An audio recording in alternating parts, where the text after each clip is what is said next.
Pride of lions. The Salt Lake Pride, they killed at least 2 wildebeest last night, so it's been a very good time for them. We are coming to you live from 3 spectacular locations throughout Africa. Here, the Maasai Mara in Kenya, just to the south of us, the Serengeti in Tanzania, and another 2,500 kilometers south of that, the Western Kruger Park of South Africa. Now, you are the most important part of any live safari, being our live audience, and it's very important, please, that you talk to us throughout the show. Let's have a look at these lions, and I'll tell you how you can talk to us. You do that using the hashtag CGTNWild or the hashtag WildWonderland on Twitter. So that's the hashtag CGTNWild or the hashtag WildWonderland on Twitter. You can send us any questions or any comments that you might have about these astounding animals that we're seeing. Just over the hill, there are about 10,000 wildebeest, I think, and we're going to head there very soon to see what's happening there. This time of year is a particular highlight for wildlife enthusiasts all over the world. It's possibly nature's greatest spectacle, and that is the great wildebeest migration. The red oatgrass plains of the Mara Serengeti sway in anticipation. In February, around 400,000 wildebeest are born on the short grass of the Serengeti's southern plains. Just half an hour, the calves have found their feet. And one of nature's greatest journeys begins. From the southern plains, more than 1 million animals move northwest into the Serengeti's western corridor, massing on the banks of the Grumeti River.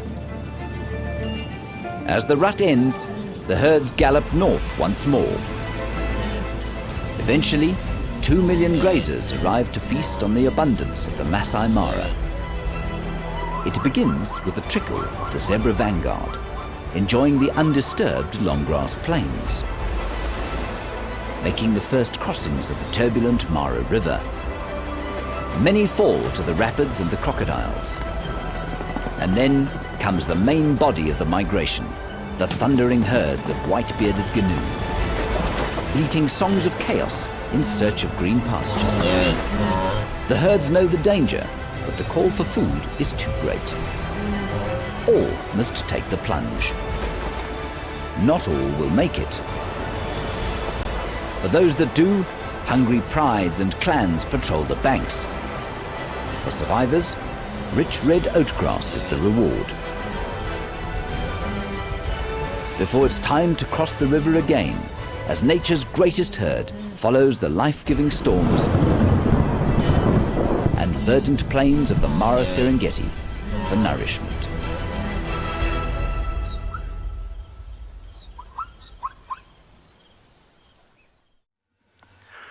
Jambo, jambo, ni hao, hello, hello everybody, and how are you all doing? And it's wonderful to see the migration that is happening currently in the Maasai Mara of Kenya, and these lions are enjoying every bit of that. My name is David, and on camera with me is Bungei. Bungei, how are you? And we are very excited to show one of my favorite prides here in the Maasai Mara. Is a pride of lions that we call the sausage tree. It's 5 females and they got 10 cubs with them, and they're just walking through the tall red oat grass.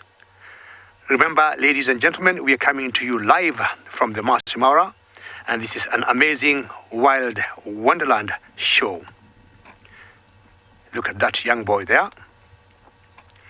Very close to the vehicle, say 5 meters, and that's a lot of trust they got with us. And remember, as I duck down to go to my position and to watch these these lions cross the grass, sorry.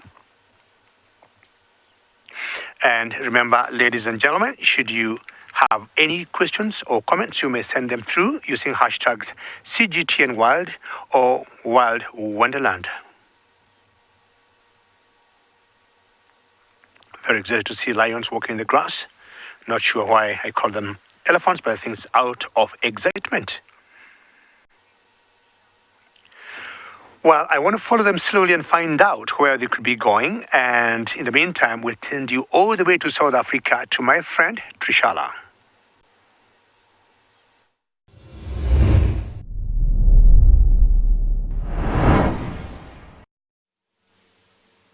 Good morning, everyone, and look at this quite sad scene.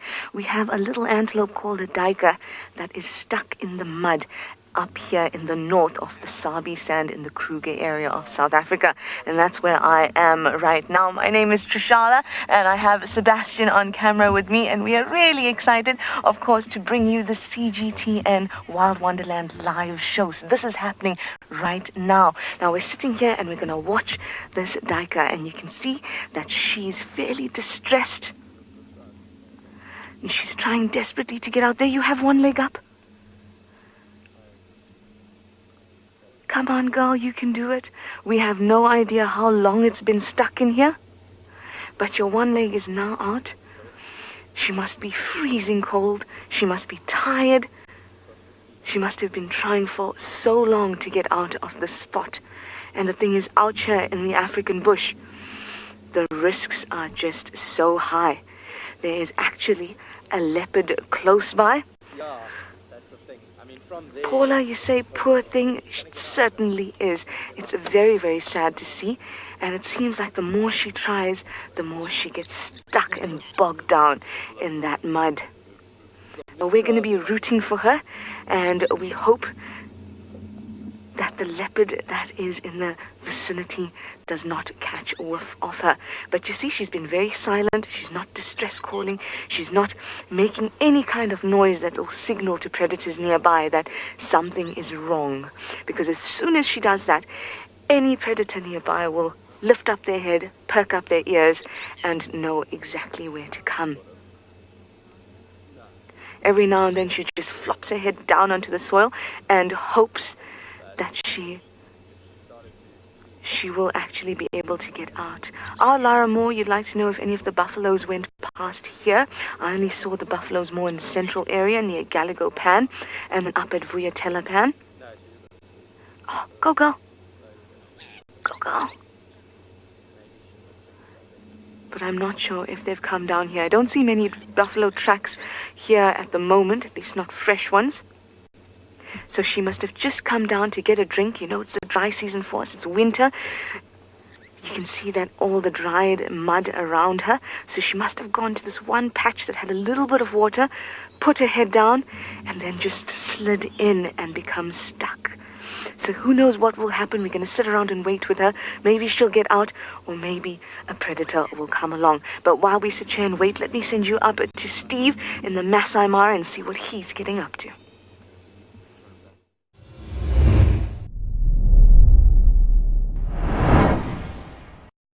Thanks, Trish. Such dramatic scenes down there. It's never nice to see an individual caught in the mud like that, but it is part and parcel of what happens in the dry season. And up here in the Mara Triangle, everybody, we have found a very old and scraggly-looking jackal. See, the tips of the ears are missing. It's very relaxed. It's busy sniffing around the base of this tree. And that pride of lions we had before were actually here somewhere. So probably sniffing, trying to pick up some scraps from whatever the lions left behind. My name is Steve Falconbridge, joined by Jean-Andre Gearing on camera. Good morning, everybody. Again, welcome to the Mara Triangle. A beautiful morning we are having here. We are surrounded by all sorts of sights we're hoping to try and find you. But this is very special to have a jackal right next to us here. Very relaxed. Completely unconcerned by our presence. But I've never seen a jackal with its ears clipped like that. I'm not sure what has happened. Possibly just age. Might have been many, many fights. Jackal are very territorial. Male and female will defend a territory against other jackal of the same sex. The male fighting other males and the female fighting other females. They can be quite aggressive in that regard. But we're going to carry on around here. We're going to move up, try and find you a beautiful herd of buffalo. And in the meantime, let's jump down one country to the Serengeti to say good morning to Tristan.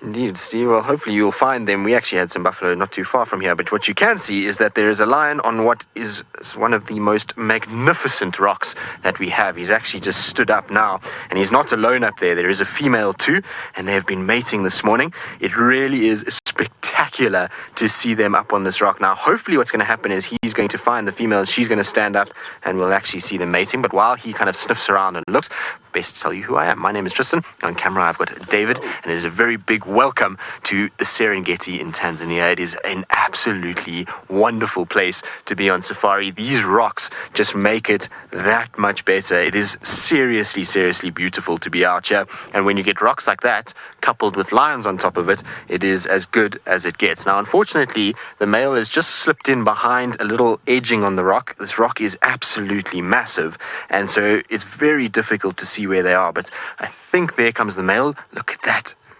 Isn't that just the most magnificent scene? He is absolutely beautiful on top of that rock. Now, this boy has been very busy when it comes to mating. The female that he's mating with now is not the same that he mated with all of last week. He spent about 5 days mating with a female that has no tail, which is part of the same pride, and he's now managed to find himself another female, which is amazing. Right, we're going to sit here and watch this regal lion on top of his rock. In the meantime, though, we're going to send you back down to South Africa and Jamie, who's using her 2 feet to move around.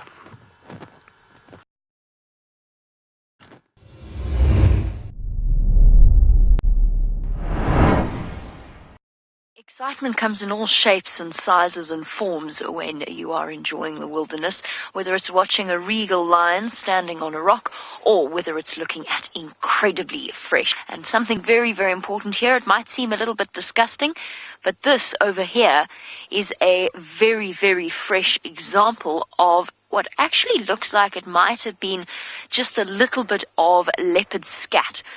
Now, I'm looking at footprints in the sand here, and we haven't done any tracks yet, so let me show you very quickly. This is a leopard track here. It's a beautiful leopard track.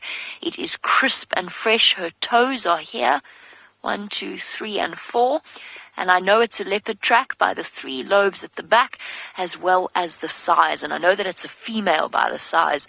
Now, if we look along a little bit, and you'll see there's lots of footprints around here because I've been staring at these tracks for a while now. If we look here, you can see how crisp this outline is. It's very, very clear. That means that this leopard was here probably less than an hour ago. So I'm going to go and see if I can find her. In the meantime, we're going to send you back across to the Maasai Mara to rejoin James.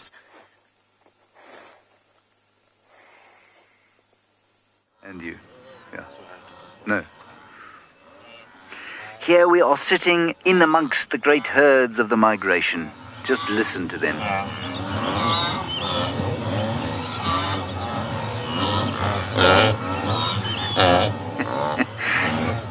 And for 2 or 3 months, this is all you can hear. Bah, bah, bah. Sometimes the zebra making a sort of half donkey, half bird-like sound.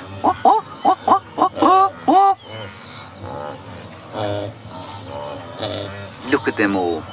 Now, just to give you those numbers again, 1.2 million of these wildebeest come out of the Serengeti into the Maasai Mara, and we're looking due south now towards the Serengeti, and in fact there are still many still in the Serengeti, and we've heard that there might be a cheetah down there on the border, so we're going to go down there and see if we can find that cheetah. Unlikely a cheetah will spend a lot of time hunting the herds because they're a little bit big. There's a bit of a battle going on here, James, look. We've got 2 bull wildebeest having a bit of a fight, but the cheetah will certainly take the rear guard of the migration, and those are the Thompson's gazelles. These 2 bulls are just sorting out who's in charge. Remember, any questions you want to ask, we'd love to hear from you. Hashtag CGTNWild or CGTN or hashtag Wild Wonderland on Twitter.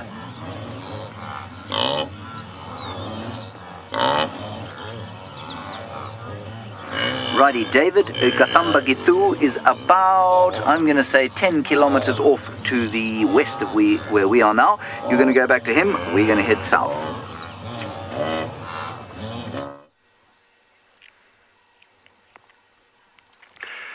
Welcome to this other part of the Mara. Yes, I'm in the west, and good luck to James. Hopefully, he is going to get a cheetah for all of us.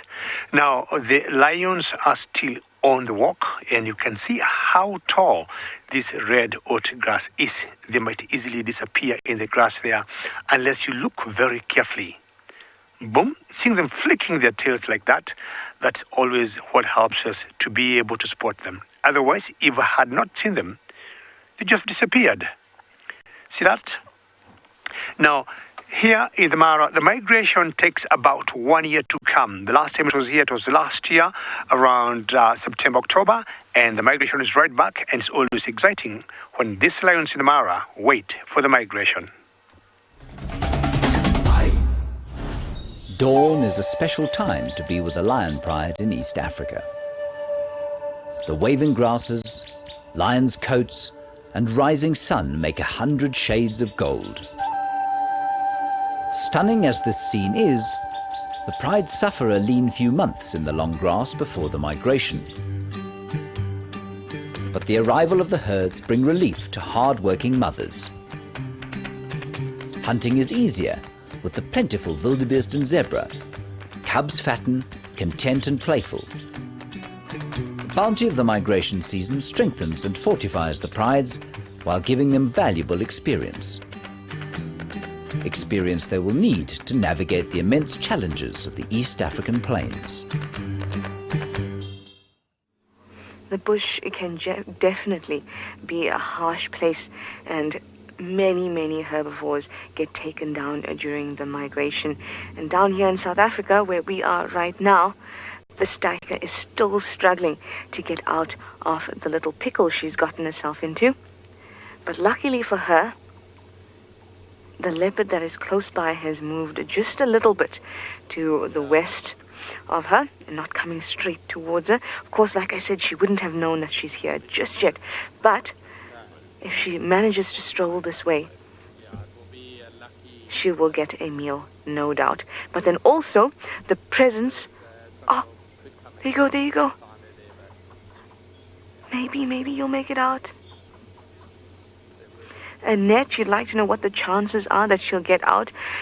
I mean, really, it is 50-50. Either she will or she won't. But seeing her struggle like this, it's seeing the mud around her move. Though it looks fairly solid, especially around the front of her, as she moves, you'll actually be able to see the mud kind of gooey, and it moves with her, which is telling us that it's waterlogged.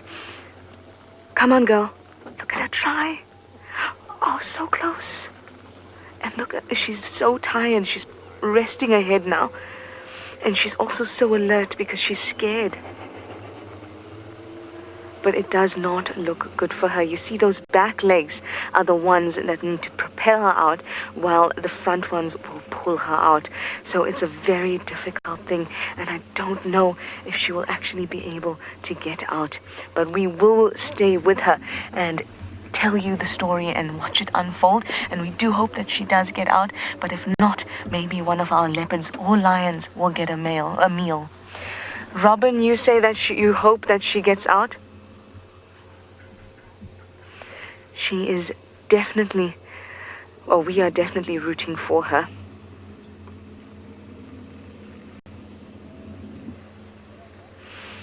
Come on, girl. You can do it. And she keeps licking her lips because there's mud all around her face because she keeps slipping. Oh gosh, it really is sad. But we're going to stick around with her a little longer and see how she does. See if that leopard comes along. But in the meantime, I'll send you up to Tristan in Tanzania and see how he's doing.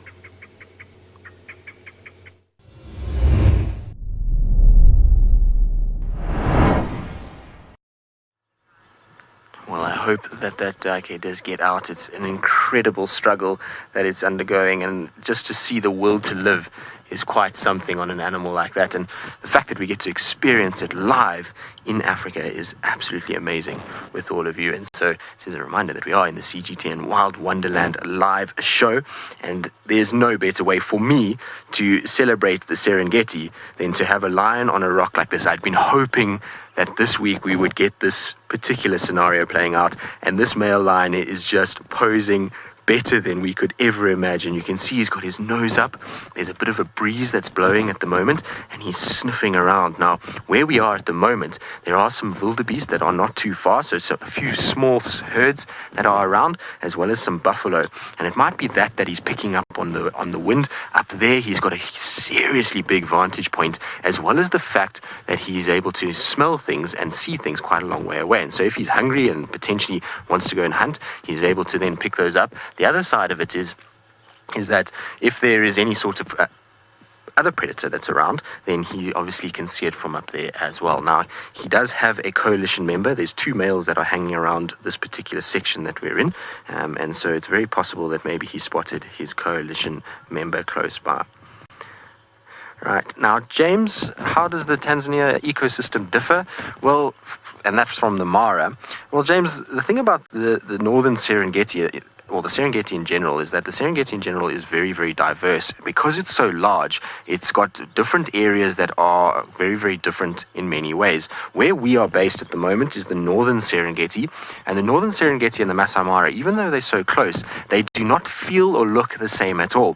The northern Serengeti has got these big rocky outcrops all over the place. They are inundated with these rocky outcrops, and you have a lot more woodland in this area, a lot of acacia, tortillas that you get in this section, and it makes it look very, very, very different to what you see in the Mara. The Mara is more of those open, rolling grasslands that everyone kind of associates East Africa with, whereas this Serengeti section, you've got more of these rocky outcrops, and in between that, sort of woodland areas, and then the grasslands in between all of that. So it's a very different feel that you get from here than you would get in the Maasai Mara. And for me, this is one of the most spectacular landscapes that I've had the pleasure of spending time in.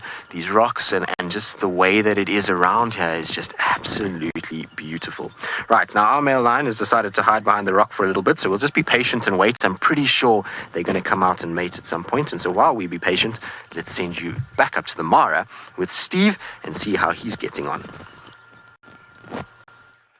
Thanks, Tristan. We are indeed with a fantastic herd of elephants right here next to the road. You can actually hear them eating, grazing the grass. Now in the marsh area, it's very, very wet and muddy underfoot here. There's no off-road driving in this area because, well, first of all, we'd get very stuck, and second of all, it's a very sensitive area, being quite close to the river.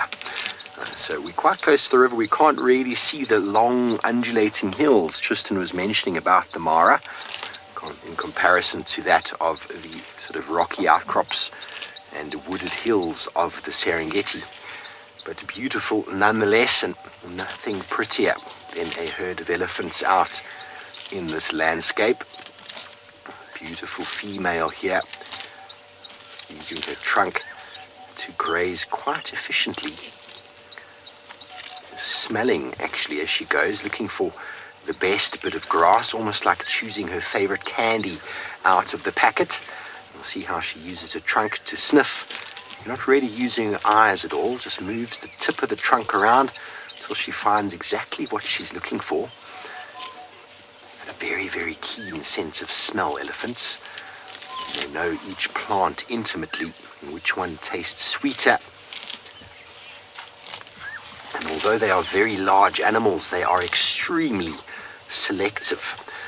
We're going to stay here with this herd of elephants and try and provide you with some more beautiful shots. And in the meantime, the cleanup crew, James, is visualizing some vultures in a tree.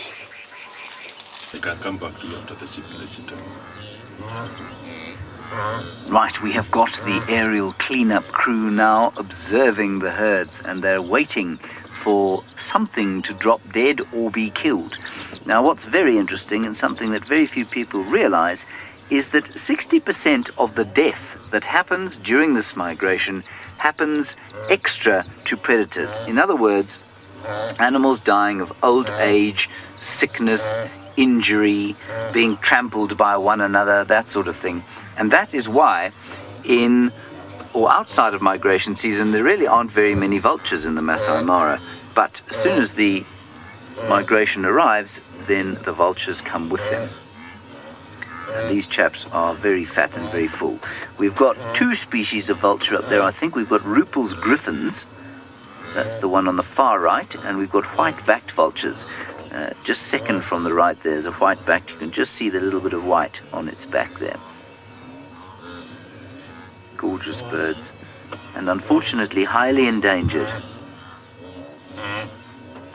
Now, let's go and learn a little bit more about the Mara cleanup crew. We are going to head off to a cheetah. I've just seen it in the distance. The Maasai Mara is abundant beyond imagining. Numberless creatures thrive there: prey, predator, and scavenger, great and small. Many in the sweeping migration herds will not make the return journey. For the ravenous aerial cleanup crew, the migration is a bountiful feast. While the predators kill some, many die from drowning, illness, injury, and even old age. Thousands of vultures swoop in from the East African skies to devour the carcasses.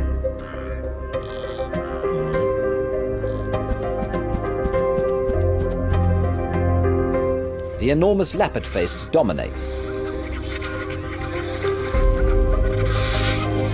while Ruppel's griffins, white-backed and hooded, squabble for the scraps. Jackals and storks also enter the fray.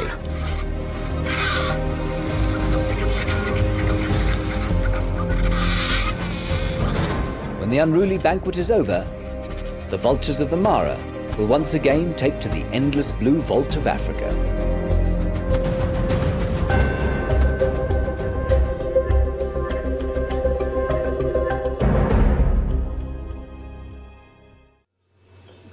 Lots of scavengers are around when animals are vulnerable, just like this girl right here.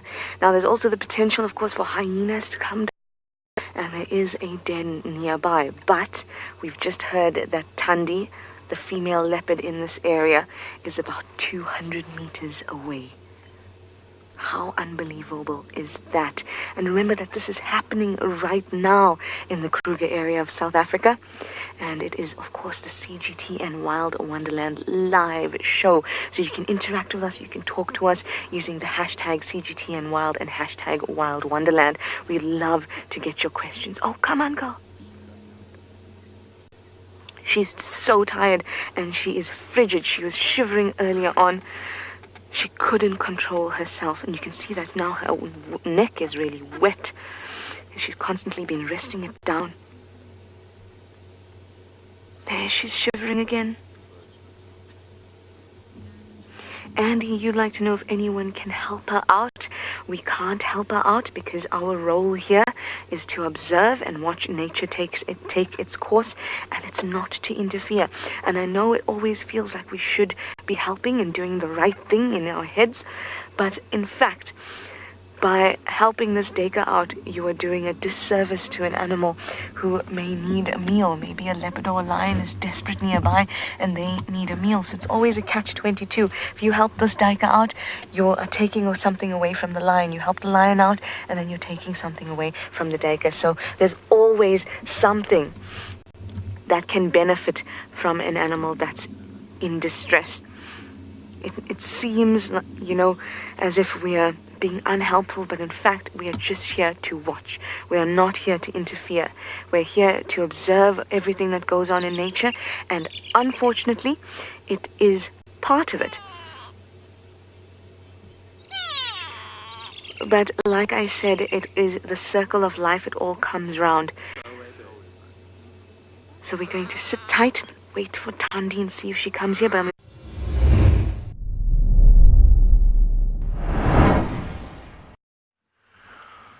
Well, very sorry for that, Daika, but sometimes we'll always allow, nature to take its own course. Yeah, which came in the open. Earlier, they were all walking in the grass, but they have come to a very nice place, and we saw the adults. But now we got one female who looks to be very sleepy. She's just enjoying the sunshine. And of all the social cats we know in Africa, lions are very social.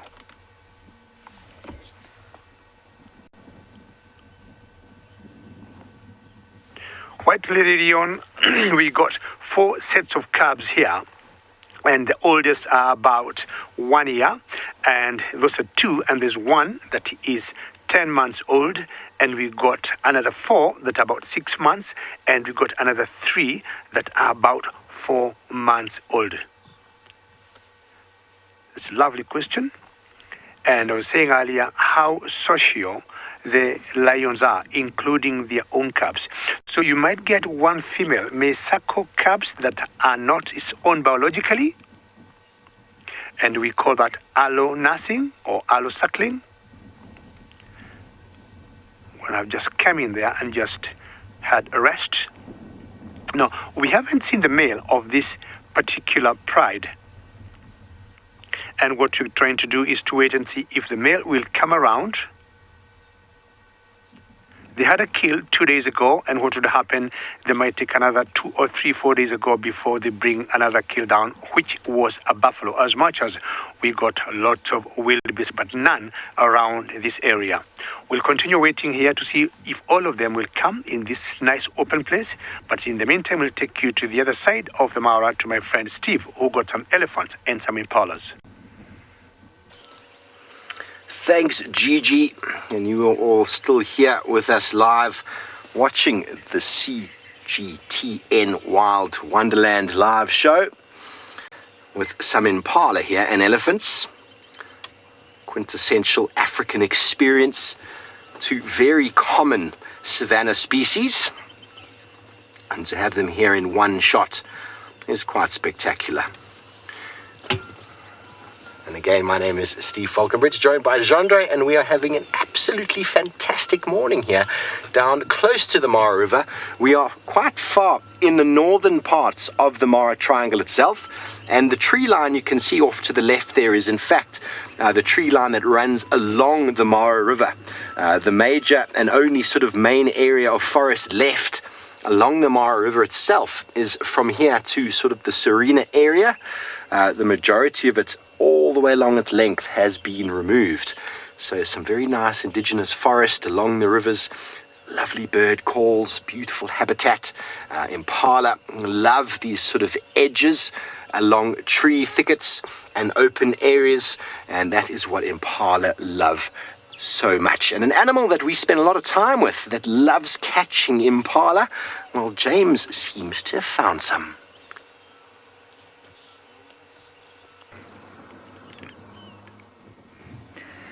This is a very special time. We have found 2 male cheetah, and they are known as the border boys.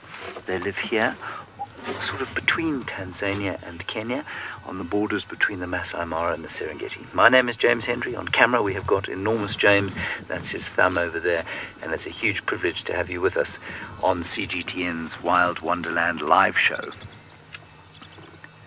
There are our 2 cheetah. Now in this particular area, the grass has been extremely long, and over the last few weeks we've been searching consistently for these 2 guys. But you'll find that they haven't been here because the grass has been too long. They like to hunt in short grass, like the grass you can see around us. And as the herds have moved up through the area, so the grass has got shorter and shorter, and the 2 border boys have moved back up into the area. As I said to you a little earlier, they're not hugely enthusiastic about wildebeest because they're a little bit big. They would certainly take a young wildebeest, especially 2 of them, but you'll probably find that they're eating more Thompson's gazelles and sometimes baby wildebeest, and their big fat bellies tells me that these 2 chaps have eaten probably in the last day or so. And so the chances of them getting up to hunt something are not very high, but they're certainly not impossible. All of these predators will do their best to catch something if something comes past, so they're opportunists. Now, they're not doing very much, but we have not been spending time in this area for no reason. We've been spending time a lot around cheetah. The wide open plains are the playgrounds for Africa's coursing cat, the cheetah. They are often solitary, but sisters will live together until adolescence. while brothers often form lifelong coalitions. The prey they hunt depends on whether they live alone or in groups.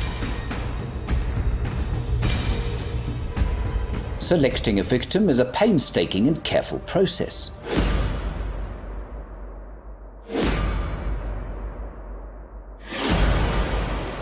At full stretch, the cheetah is a blur of spots. To stay at top speed, the tail whirls to counterbalance the cat's change in direction.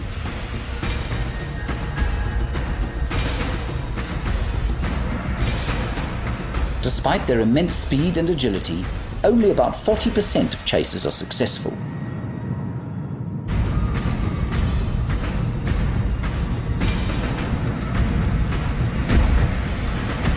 The hunt is not over with the chase, however.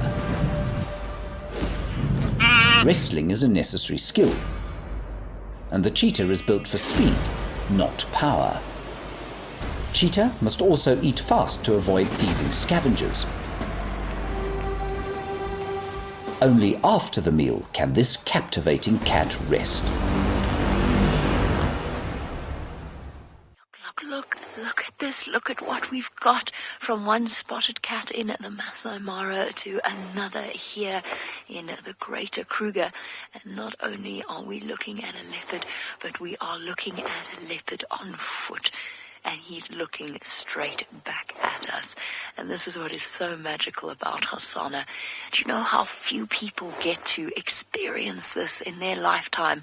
And you're watching it live here on CGTN's Wild Wonderland, where Hosanna is looking right at us. Just a quick reintroduction. My name is Jamie. Behind the camera is Craig. And we're looking at a leopard. He's looking at us now. Through the branches. We're probably around about 30 or so meters away. This is Hosanna. You met him yesterday with Trishala, and the reason that we can do this is because we have followed Hosanna from pretty much the day he was born, although obviously not on foot then.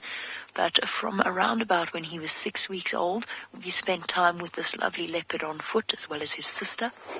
And because his mother was so beautifully relaxed, in the end we found ourselves in a position like this, that very, very few people ever get to experience. Leopards are notoriously shy.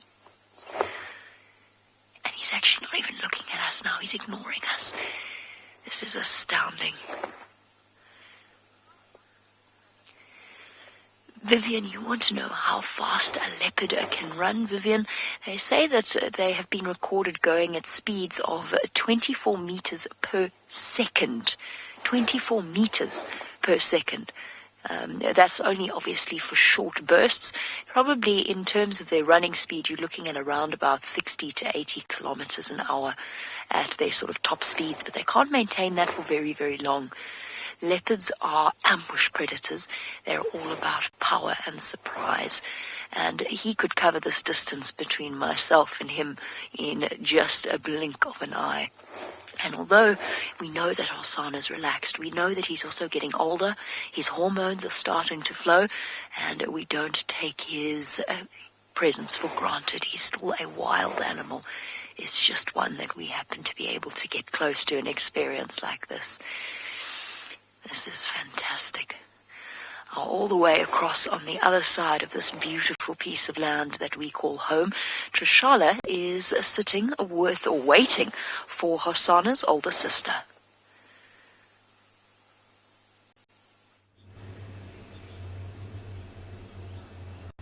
Now, I must say that our Deka is doing a little bit better. Perhaps she's warmed up now that the sun is out, and she's got a bit more energy because she's putting both her front legs up onto that little bit. There we go. And she almost picked herself up. There we go. Come on, girl. And she stopped shivering a little bit now. She's warmed up. And luckily for her, Thandi is still moving in this direction, but hasn't got her just now. Now, my name is Trishala with Sebastian on camera, and remember, we're live with you right here in the Kruger area of South Africa. So this is happening right now. How exciting is that? Now, communicate with us. Remember, hashtag Wild Wonderland and hashtag CGTN Wild. We'd love to hear what questions you have about what's going on now.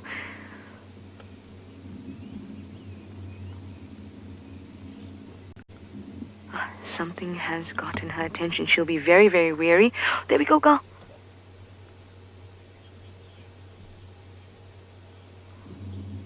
MGN, you'd like to know if a leopard would get stuck in there. A leopard could get stuck in there, but remember, a leopard is much bigger. So this animal is only about 20 kgs. It's a female tiger. And she's got hooves that are probably filled with mud right now, so she's slipping and sliding. A leopard might be able to push out its claws, be able to grab a little more, but also they've got a strong tail that may be able to help them out in getting out of here. But antelope are particularly vulnerable and often do slide in. Exciting stuff. While we hope she makes it, we will sit here with her and root for her. But let me send you up to James in the Maasai Mara while I sit here and wait.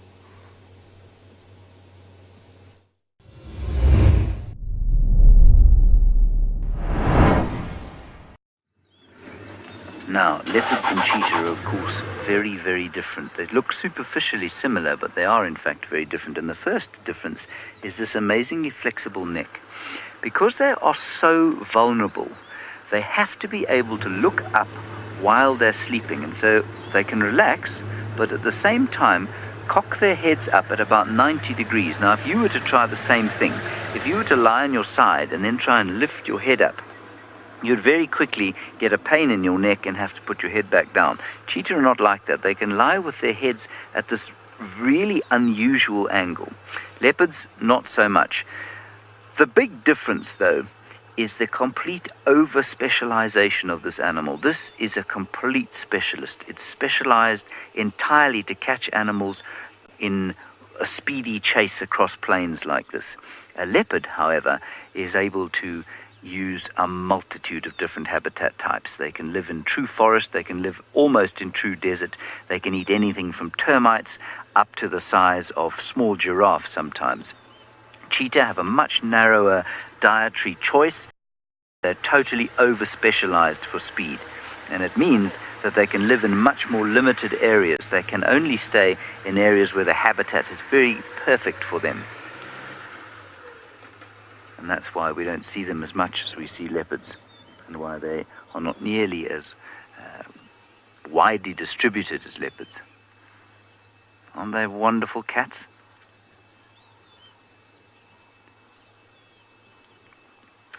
Siobhan, we know actually that cheetah do cross rivers.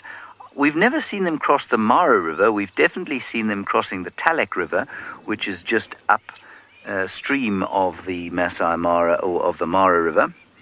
It's a tributary. We do know, however, that others have seen cheetahs trying to cross the Mara, and they're not superb swimmers.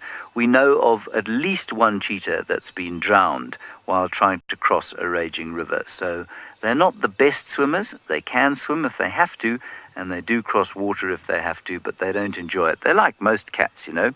They just don't like to be in water.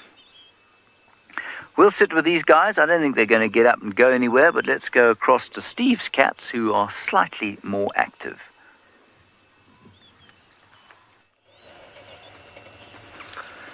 Well, thank you very much, James. We've managed to find ourselves another lioness.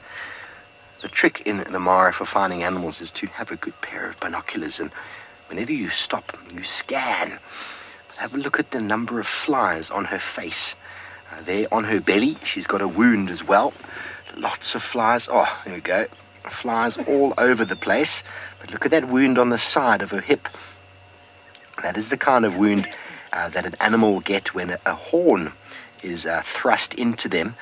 Most of the time, lions, when they chase animals, the animals run away.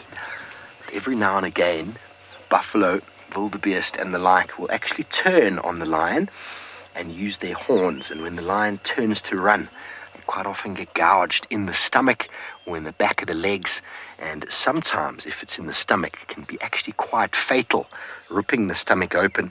Obviously it's very difficult to survive such a wound like that, but for the most part that wound seems to just be a little bit of a surface wound. I think she'll be fine. She was licking it before. It's incredible how easily lions can heal their wounds by licking them. Eleanor, you want to know if we're in Africa or another country or continent? We are most certainly in Africa. We are in East Africa at the moment, in the Mara in Kenya. And Tristan is a little bit south of us in Tanzania, in the Serengeti. And Trishala and Jamie are down south in South Africa, in a reserve next to the Kruger National Park called the Sabi Sands. So we are all in Africa. And all the lions and leopards and animals you're seeing are all live African animals living in their natural environment. And this is the savannah. The savannah made up of trees and grasses, and depending on where you are, we get different degrees of trees and grass. You'll see the very big difference between Sabi Sands and here. But anyway, we're going to follow this lioness as she moves off, and we're going to send you back down towards the west, David, with his cute sausage tree pride. Yes, classical example of savannah is also what, incidentally, we are framing for you. That's what Bungay is trying to show you. That's how the Mara savannah looks, and the same savannah you'll see in Serengeti National Park, where Tristan is. And way in the background there is one of the escarpments that I really love, that is called the Olo Lolo escarpment. The Maasai Mara is a huge game reserve, and in this particular corner we are in is called the Mara Triangle, and it's called the Triangle because of that escarpment you see there, and the Mara River and the boundary between Kenya and Tanzania. Apparently, that one female lioness you see nursing there is called Miti, and that's one of her cubs that is suckling. And this particular lioness have a wonderful story.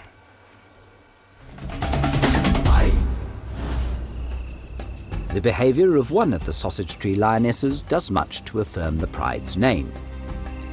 Many lions of the Mara enjoy some time in the branches, possibly to escape the attentions of the endless biting flies. But Africa's biggest cats are also the clumsiest, with the notable exception of Miti. Her nickname means trees in Swahili and is a testament to her climbing skills.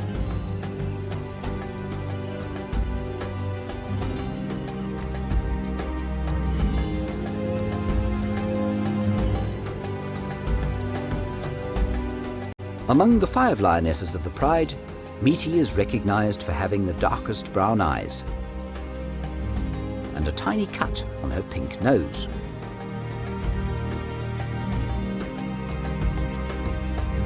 At the end of 2018, she mated with one of the Oldonyo Payek males.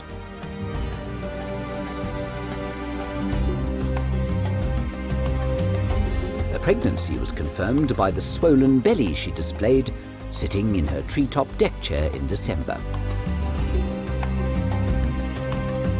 For weeks we searched in hope until finally, in the shade of a magical fig tree, we found them. 3 perfect, vulnerable, adorable little lions. Now we watch, sometimes in fear, sometimes in joy, as the little ones navigate the perils of the Mara. We can't wait to follow the lives of these precious little sausages. Well, it's very, very, very exciting that we managed to find another pair of mating lions not too far from where we just saw those others.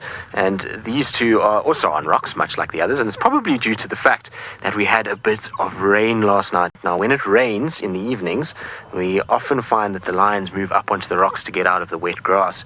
And this looks like the female that we had mating with the other male last week, because if you look to the left of that male, you'll see the female lying down. I'm sure this is the one that has no tail. So there you go. You can see she's got a tail that is completely missing. And so what happened to that tail, I'm not quite sure. I mean, it's been taken off right at the sort of join. So it could have been hyenas, could have been in a fight with other lions.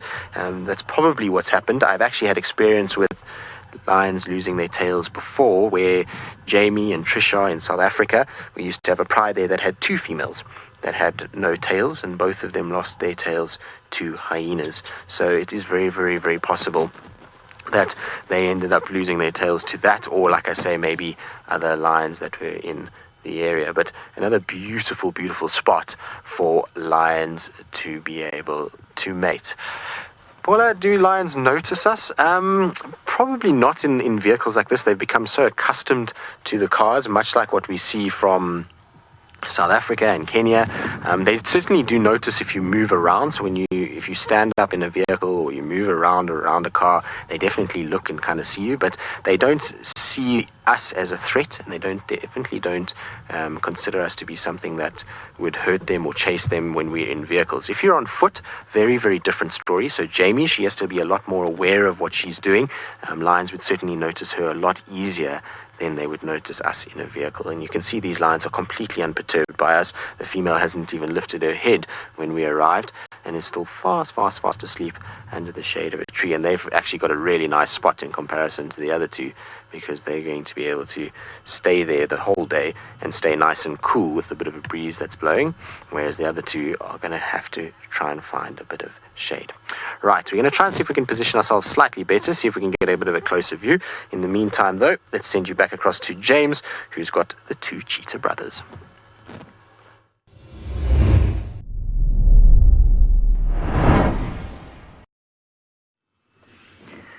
Well, I don't think that these cheetah are going to be at all happy about Tristan's lions making more lions, especially as he's had two pairs of lions making more lions.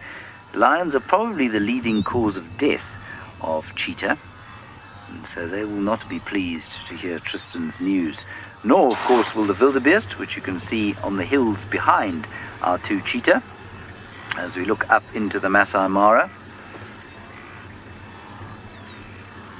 They, of course, also get eaten a lot by lions.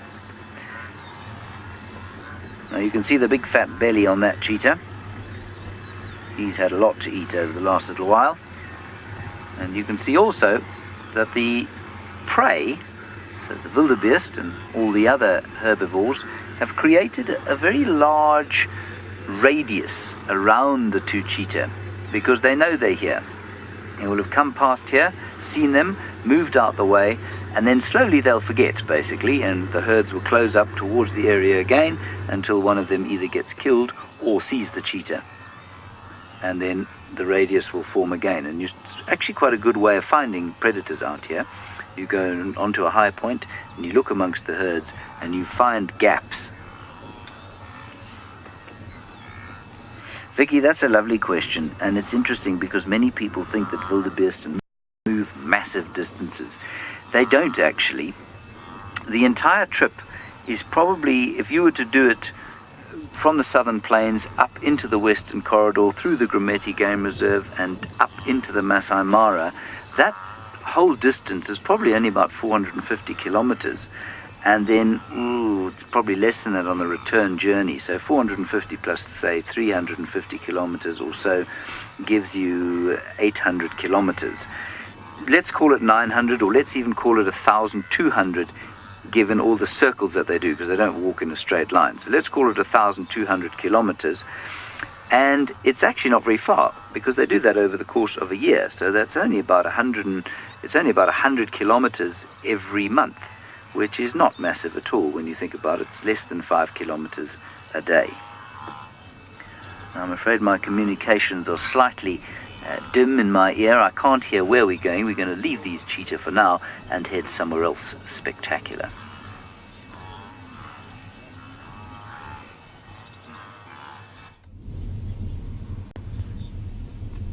Now we're still here in the dam in the north, and I just want you to have a look at how well camouflaged our duiker is. It's very difficult to pick her out.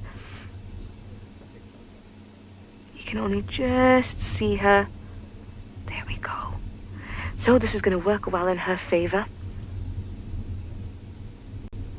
And she almost made it out again. But luckily for her, Thandi seems to have moved a little bit south of here. So her trajectory was right towards the dam.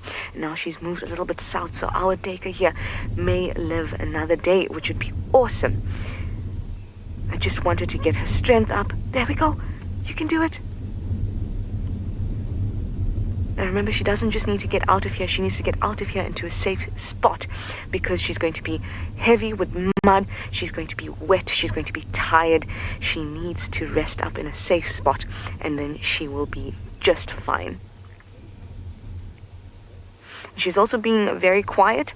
She started to huff and heave just a little bit when she was pushing herself up, but the quieter she remains, the better it is. Animals won't hear her, and they won't see her with her gray color against that background of the dry soil. Oh, that looked like a good one. I do have faith. I think she is going to make it out. She's getting there better and better each time. She's getting to a dry spot each and every time, getting closer and closer to getting out of that spot, and I really hope that she does. Well, I know that you guys are hoping so too, but it's goodbye from us here in South Africa for the moment. So let's send you up to David Gitu in the Mara to say goodbye from us all.